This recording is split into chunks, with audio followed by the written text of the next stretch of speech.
Bonsoir et bienvenue dans Planète Locale, le magazine qui prend soin de la planète, du moins qui essaye. Quelle place pour la nature en ville? Car oui, elle en a heureusement toujours une, mais elle peine à s'imposer. Quels sont les choix que font les collectivités? Pour quelles raisons? Nous allons en échanger avec notre guide nature préféré, Vianney Fouquet, chargé de mission au Conservatoire botanique national de Bailleul. Bonsoir, merci d'être avec nous. Bonsoir également Hélène Graffeuil, merci d'être avec nous également, journaliste chez Terre et Territoire.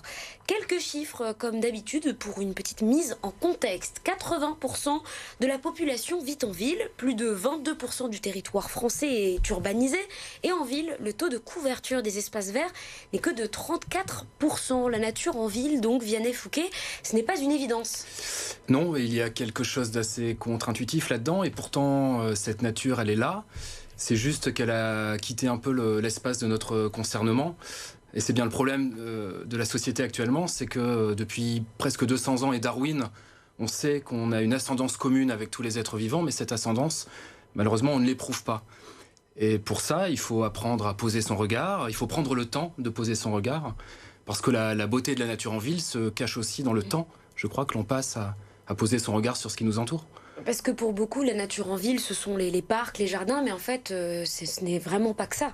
Non, mais déjà, les parcs et jardins, ça compte. Hein. On vit dans une région, les Hauts-de-France, qui est artificialisée à hauteur de 12% du territoire. C'est presque 2 fois plus que la moyenne nationale.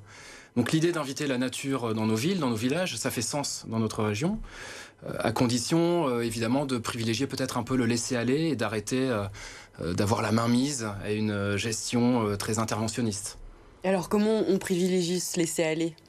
La première des choses, c'est de laisser faire et de voir ce qui s'installe spontanément, de laisser les herbes être un peu folles, d'arrêter de tondre tous les 15 jours.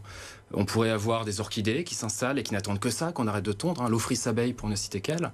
Et puis si on s'aperçoit que la diversité n'est pas exceptionnelle, on peut procéder à des réensemencements, par exemple.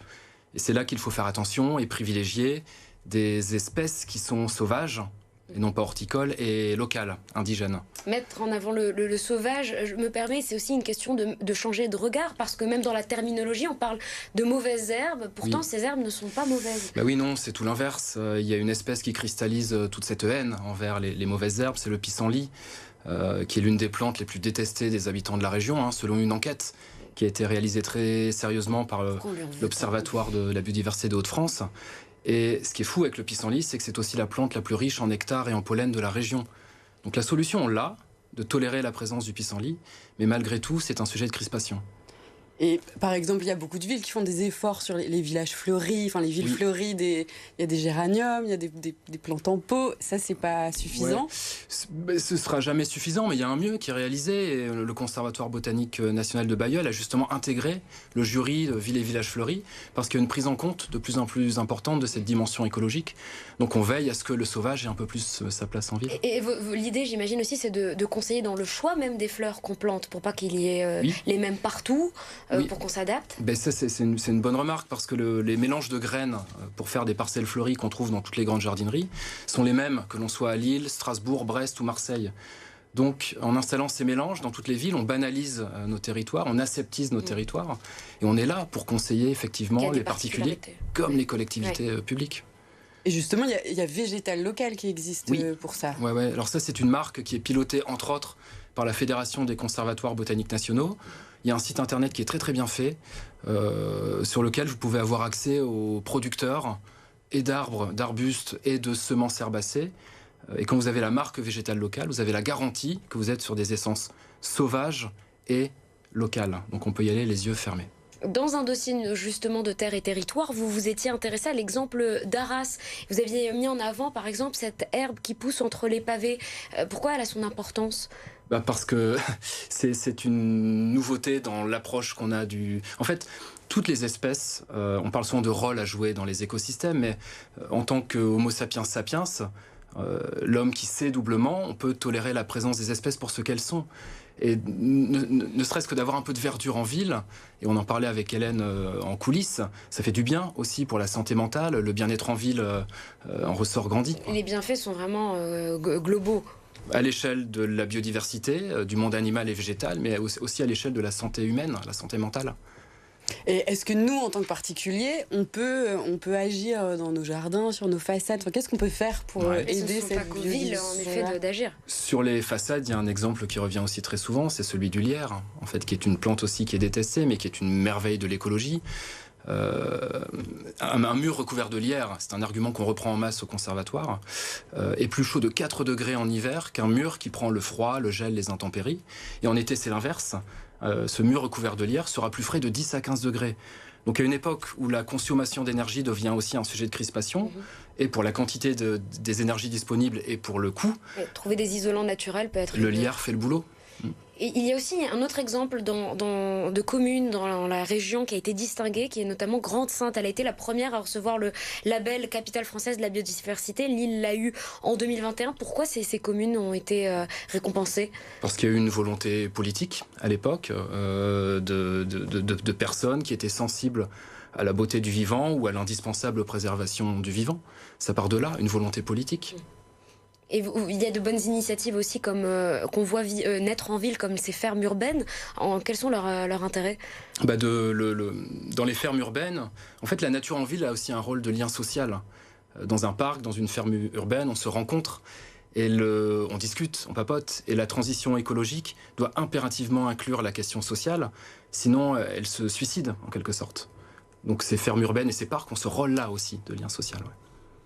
Et alors justement, est-ce que les collectivités, il y a un effort quand même ces dernières années fait, est-ce que c'est encore trop peu? Oui, ce sera toujours trop peu par rapport à la vitesse de l'effondrement du vivant, évidemment.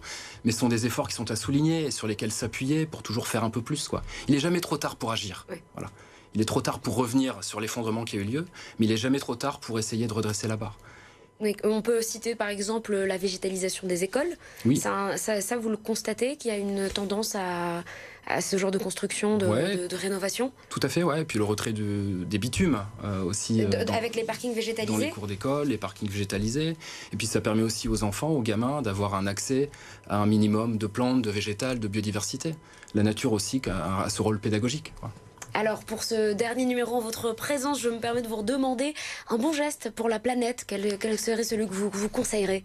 Je vais prêcher pour ma paroisse, mais le bon geste, là, c'est de venir nous voir le 8 juin. Dimanche 8 juin, c'est la journée portes ouvertes du conservatoire. Il y a un marché de producteurs, il y a des visites guidées en continu toute la journée. Les botanistes se rendent disponibles pour partager leur passion du végétal. Il y a une buvette, voilà, dimanche 8 juin, toute la journée. C'est noté donc au Conservatoire Botanique National de Bailleul. Oui. Merci beaucoup Vianney Fouquet. Je rappelle donc vous êtes chargé de mission, donc c'était votre dernière émission en notre compagnie pour cette saison. Merci de nous avoir emmenés en balade à la découverte des espaces naturels de la région, de sa biodiversité qui est très riche mais qu'on sait fragile, qu'il faut donc laisser s'exprimer. Si, parce que parfois elle fait très bien les choses, la nature. En tout cas en ville, la laisser s'exprimer dans d'autres sites naturels, la gestion a un sens aussi. Merci Vianney Fouquet. Nous continuons donc avec l'actualité de Terre et Territoire.